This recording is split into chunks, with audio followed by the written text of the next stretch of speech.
Hello, my dear little friends. Welcome back to Mr. Claus Stories. Are you ready, my little ones?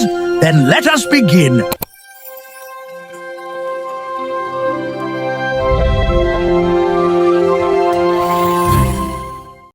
Once upon a time, far, far away, in a beautiful golden city called Agrabah, where the desert winds blew warm and soft, where the markets were loud and colorful, where the smell of fresh bread and spices filled every single street.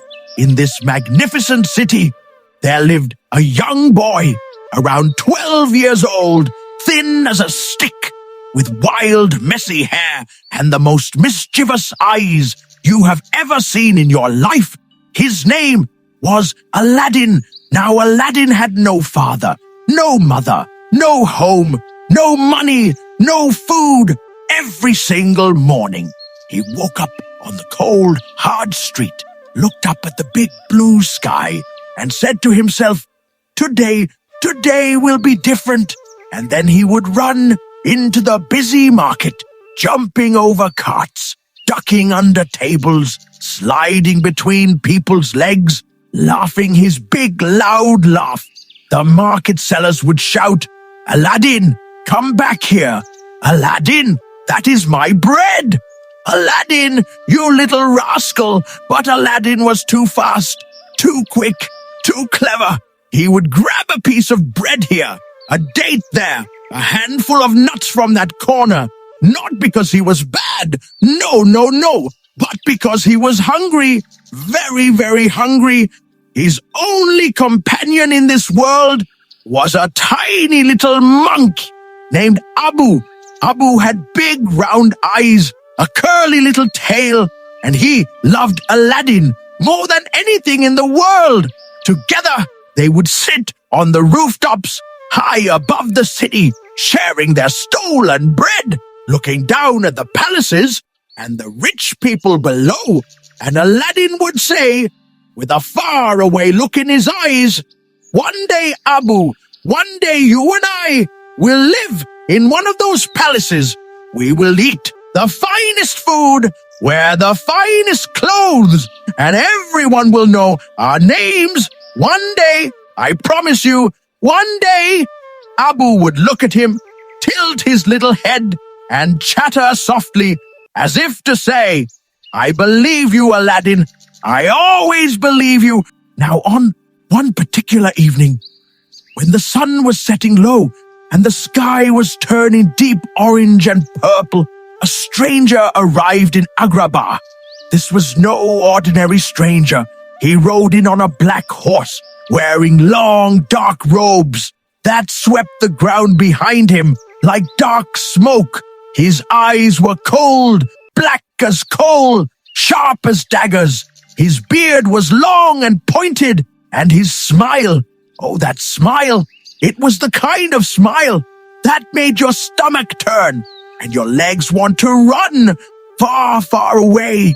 His name was Jafar.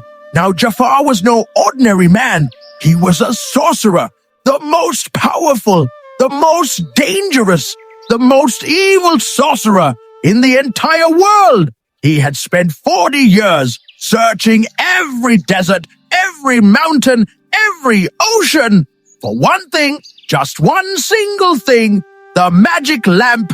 You see, hidden deep beneath the sands of Agrabah, so deep that no sunlight had ever reached it. There was a cave, not just any cave. This was the Cave of Wonders.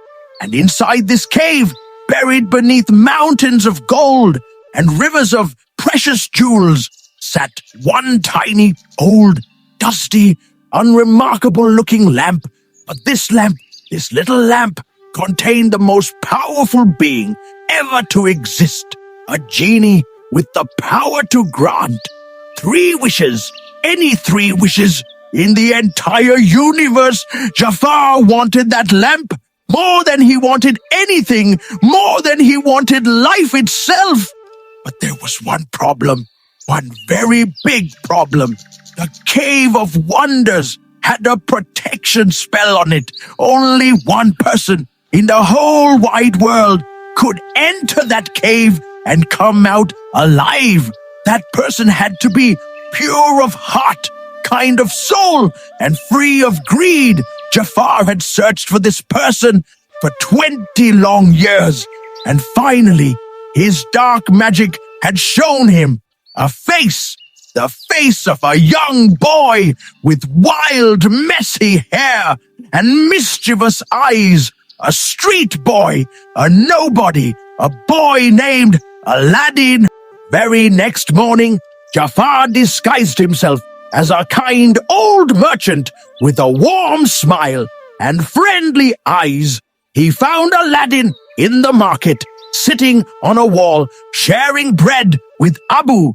Jafar sat down beside him, very casually, very innocently, and said in his sweetest voice, My, what a clever young lad you are. I have been watching you. You are faster than the wind, smarter than the scholars, and braver than the palace guards. Aladdin looked at him suspiciously. What do you want, old man? Jafar chuckled softly. Straight to the point. I like that. Tell me, boy, are you tired of being poor? Are you tired of sleeping on cold streets? Are you tired of stealing bread just to survive? Aladdin was quiet. He looked down at his worn-out shoes, at his torn clothes, at little Abu eating his tiny piece of bread, and he said quietly, What if I am? Jafar leaned very close and whispered, I know of a cave, a magical cave full of more gold and treasure than you could ever imagine in 1,000 years. All I need is for you to go inside and bring me one small lamp, just one tiny lamp. That is all, and in return, I will give you enough gold to live like a king for the rest of your life. Aladdin stared at him. His heart was beating fast. A cave full of treasure, enough gold to never be hungry again, enough gold to keep Abu safe and warm. He thought for just a moment and then said, Fine, I will do it. Jafar smiled, his cold, twisted smile, but Aladdin could not see it because Jafar had already turned away, hiding his evil expression. If only Aladdin had seen that smile, he would have run and never looked back. That same night, Jafar led Aladdin far out into the desert, away from the city lights, away from all the people, into the vast dark silence of the empty desert. The sand stretched in every direction like a giant silver ocean. Under the pale moonlight, Aladdin looked around nervously. Are you sure this is the right place? Jafar said nothing. He simply raised his staff and spoke dark words in a language Aladdin had never heard before. The ground began to tremble, very softly at first, like a sleeping giant starting to wake up, then stronger and stronger and stronger. The sand began to swirl, rising up in great golden clouds. The earth cracked open with a sound like thunder, and slowly, rising from the ground, came a giant stone tiger head, so enormous it blocked out the moon, its eyes glowing like two golden suns. Abu screamed and hid behind Aladdin.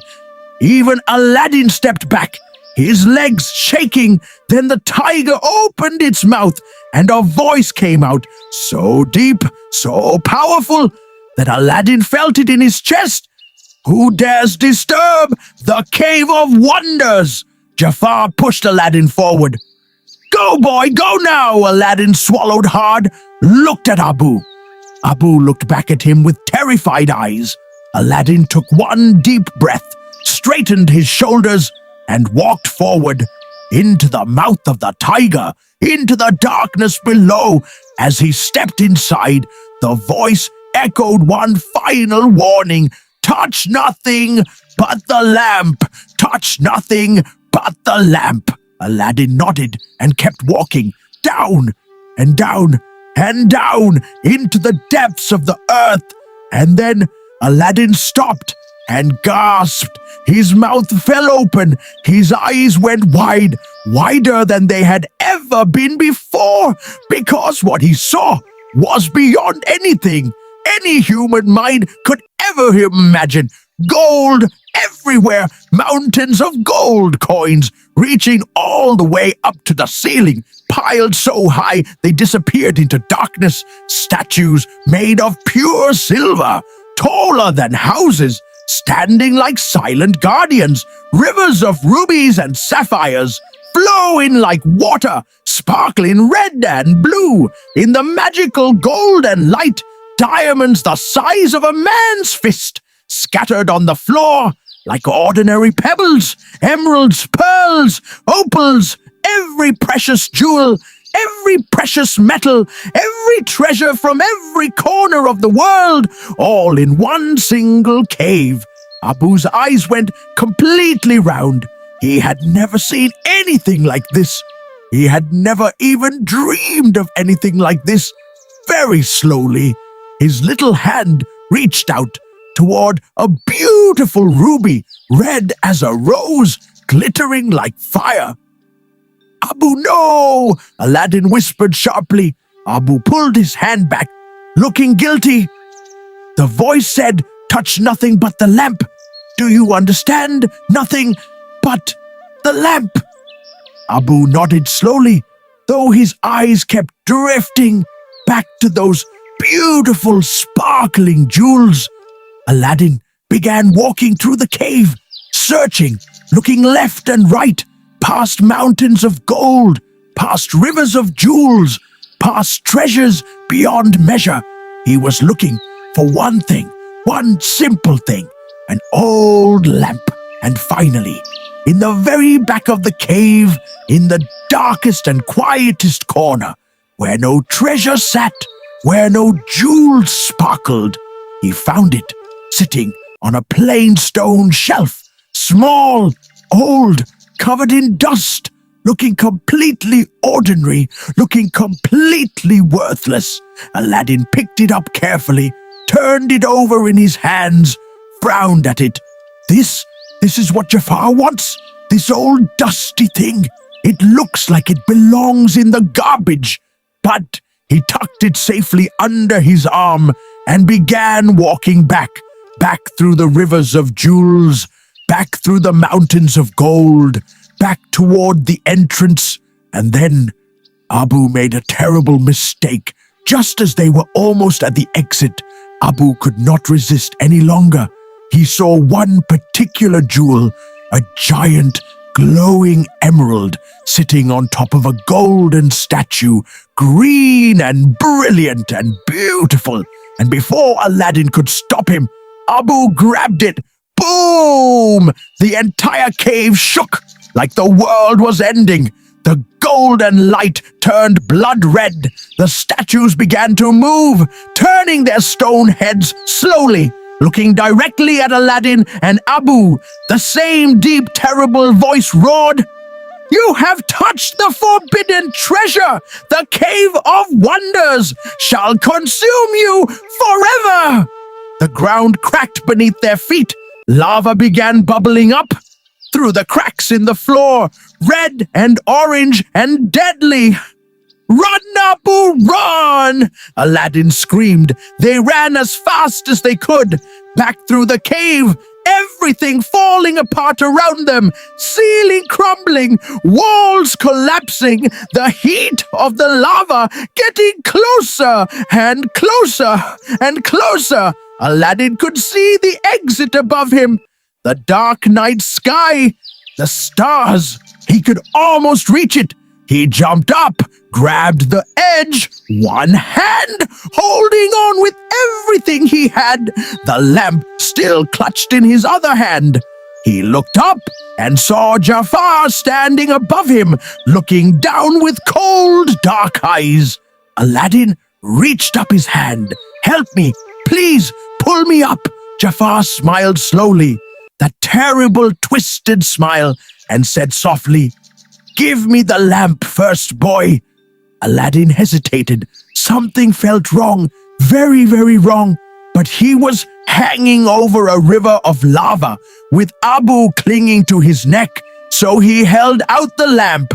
Jafar snatched it immediately, and then he let go of Aladdin's hand. "Thank you, boy. You have served your purpose.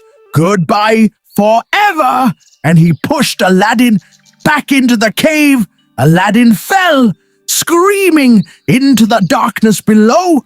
The cave entrance sealed shut with a sound like thunder, and everything went completely dark. Silence, complete darkness.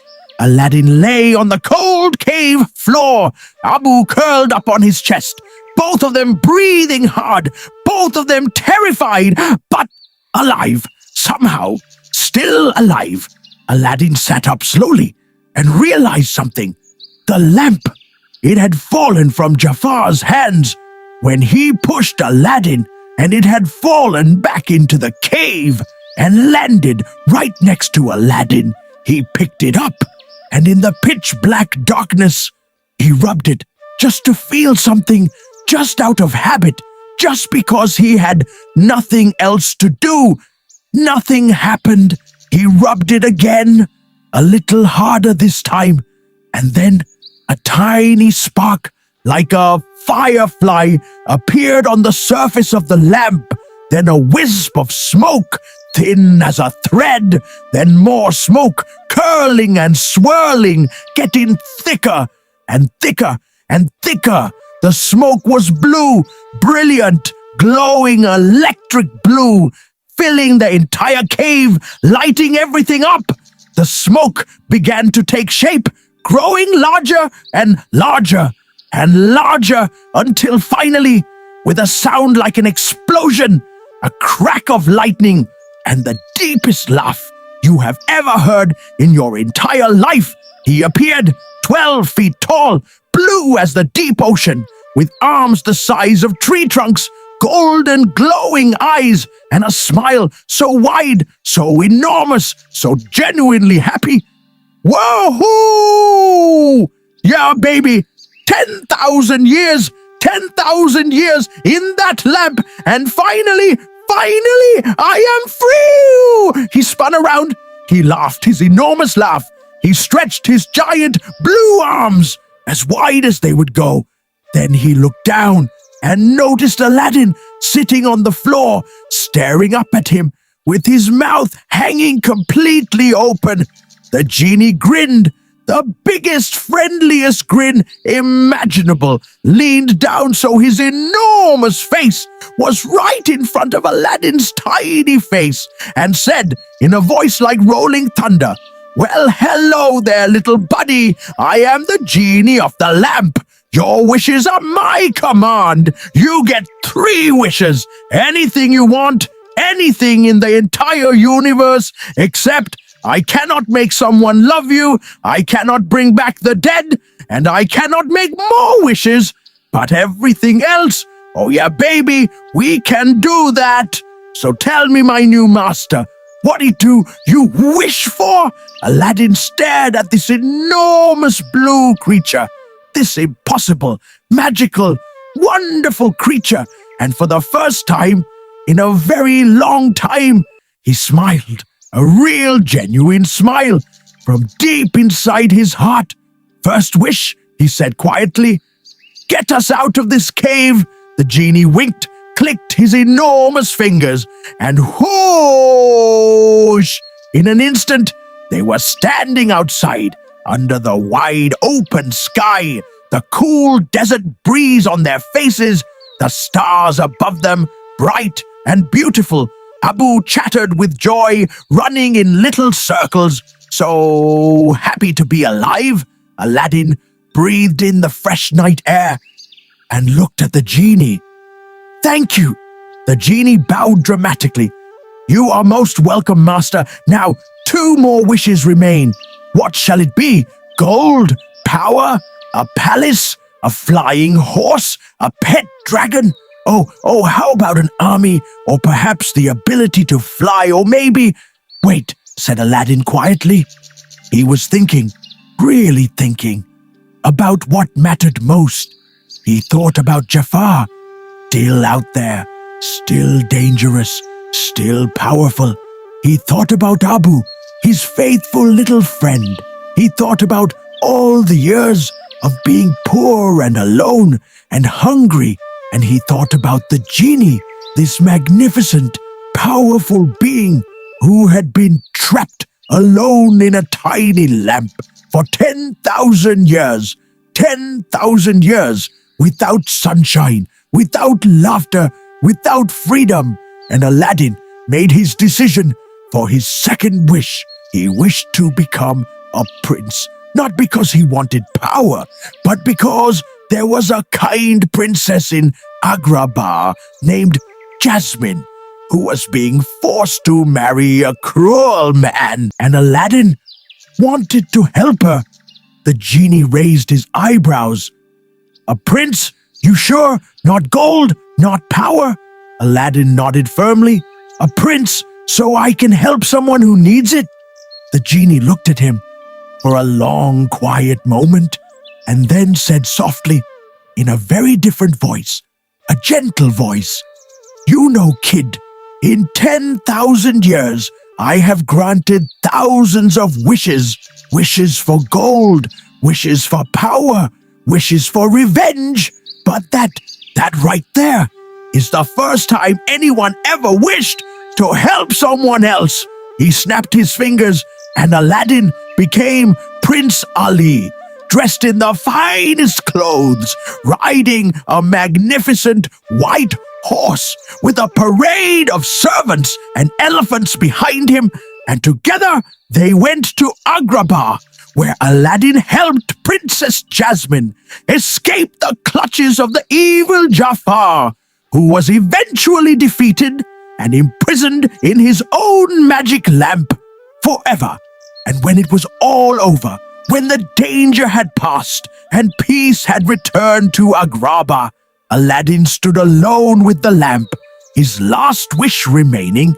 The genie appeared before him, relaxed and happy, but with a tiny trace of hope deep in his golden eyes. Aladdin looked at his old friend, this magnificent being who had helped him, who had saved him, who had become the truest friend he ever had, and he said clearly, without any hesitation, "Genie, for my last wish, I wish for your freedom."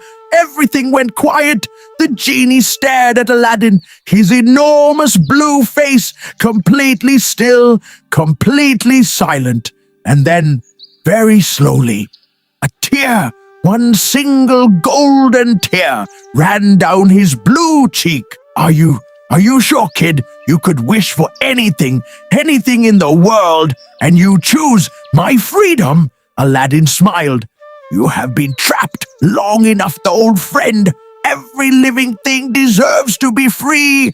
The genie looked at this boy, this poor street boy with his torn clothes and his messy hair and his pure golden heart, and he began to laugh and cry at exactly the same time.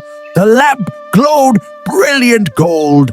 The chains that had bound the genie for 10,000 years shattered into 1,000,000 pieces that dissolved into golden light, and the genie was free, truly, completely, forever free. And so, my dear little friends, Aladdin and Princess Jasmine lived happily in Agrabah, not because of gold, not because of magic, but because of kindness and honesty and love. The genie traveled the whole wide world, free at last, seeing every mountain, every ocean, every sunrise that he had missed for 10,000 years. And every now and then, he would come back to Agrabah just to check on his favorite person, his favorite human being in the whole wide world, that messy-haired, kind-hearted street boy named Aladdin. And Abu?